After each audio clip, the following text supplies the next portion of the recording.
Assalamualaikum warahmatullahi wabarakatuh. Hamdanillah, syukron hasir, la haula wala quwata illa billah. Salam sejahtera buat kita semua.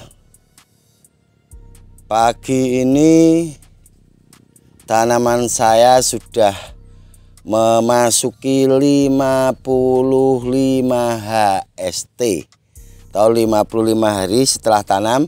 Itu Mas Yusufnya sedang melakukan penyepraian.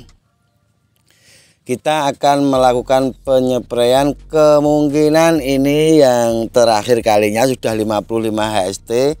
Insya Allah nanti di 60 HST akan kita panen. Jadi untuk teman-teman atau para petani bawang merah pemula khususnya, kenapa saya masih nyepray di 55 HST? Karena memang saat-saat ini masih penting untuk dispray.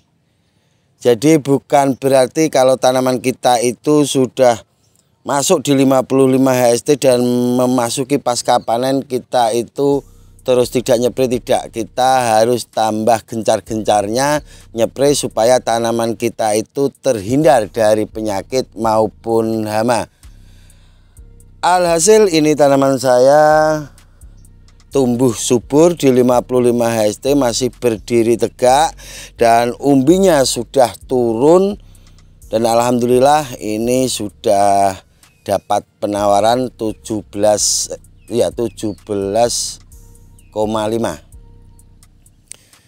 Ini karena saya pengen tahu nanti tonasenya keluar berapa, jadi insya Allah nanti akan kita panen sendiri dan akan kita titipkan ke Pak Budi karena di rumah tidak ada yang untuk jemur. Di sini saya jelaskan kenapa kita itu wajib harus nyepray saat tanaman sudah memasuki 45 up. Bahkan ini saya spray sampai 55 up.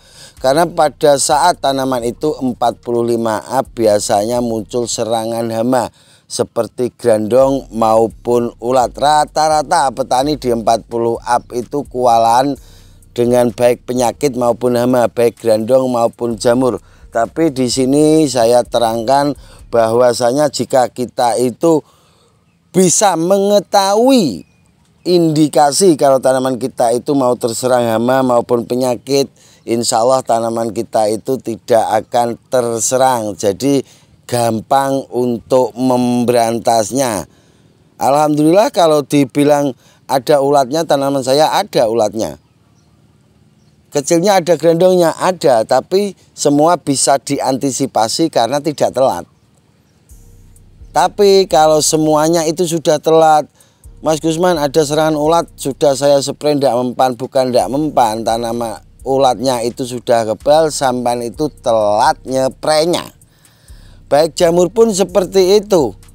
Baru ada kendala 1-2 itu ada bercak ungunya, tidak tahu, tidak digubris, seolah-olah tanamannya itu tidak terserang apa-apa. Tapi di saat tanamannya itu sudah meluntir, sudah banyak muntirnya, baru bingung ngobati.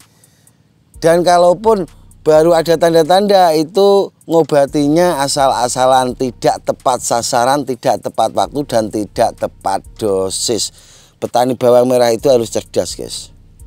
Jadi harus cerdas, harus teliti kapan saatnya kita nyepray pestisidanya, kapan waktunya, dan kapan dosisnya itu harus tepat. Jadi apapun alasannya, bertani bawang merah itu karena tanaman yang cuma 2 bulan panen. Jadi harus benar-benar teliti. 1 minggu saja sampan itu terlena, sampan sampai ceroboh, tidak tahu perkembangan tanaman bawang merah sampean, itu bakal habis. Jadi tanaman bawang merah itu kalau sudah memasuki masa generatif, setiap hari minimal selang 1 hari itu harus tahu perkembangannya, ada permasalahan apa itu harus tahu. Jangan mentang-mentang kalau dibuat bagus pasti akan bagus. Jangan berpikir bejo, nek bejo ya bakal apik, nek mujur ya bakal apik. Kita di sini benar-benar belajar gimana caranya tanaman kita supaya bisa lolos sampai pasca panen. Kalaupun ada kemujuran atau kata bejo, anggap saja itu bonus, itu di luar nalar. Jadi apapun alasannya kita harus belajar dan terus belajar. Jangan mengedepankan bejo, nek digawe bejo tanduranku ya bakal apik. Itu Mas Yusufnya di belakang sana masih nyepre.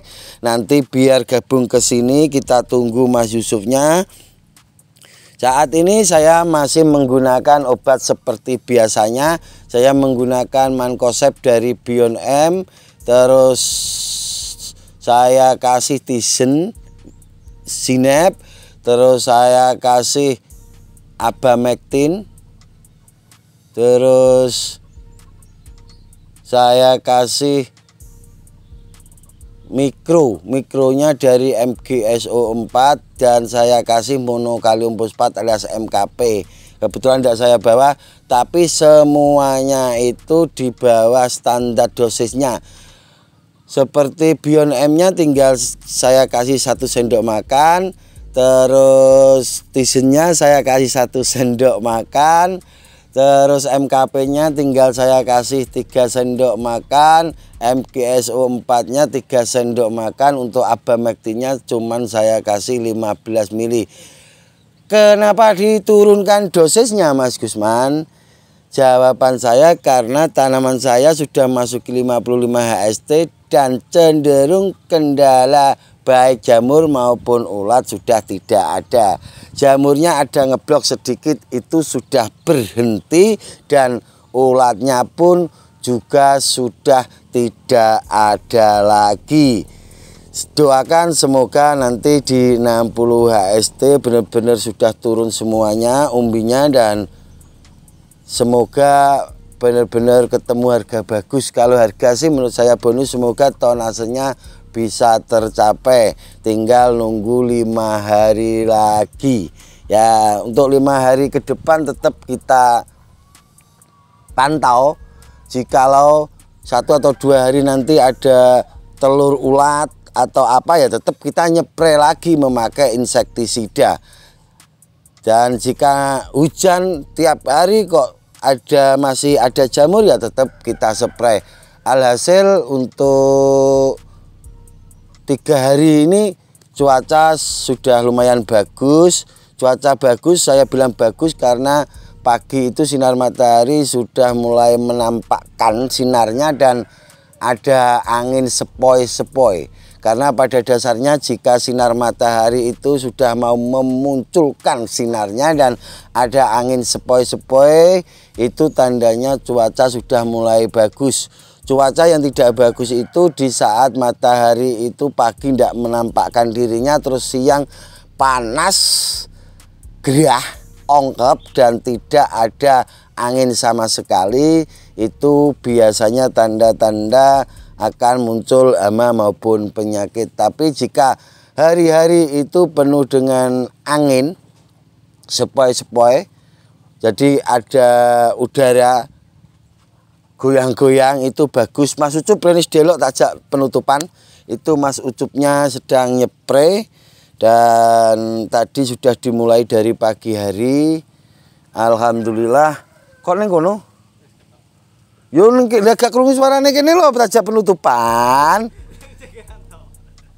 Alhamdulillah ini Mas Ucup sudah selesai nyeprenya, dan terima kasih untuk para viewer Gusman Bojonegoro selama ini setelah mendoakan tanaman Gusman Bojonegoro hingga saat ini 55 HST, dan insya Allah akan saya finish di 60 HST.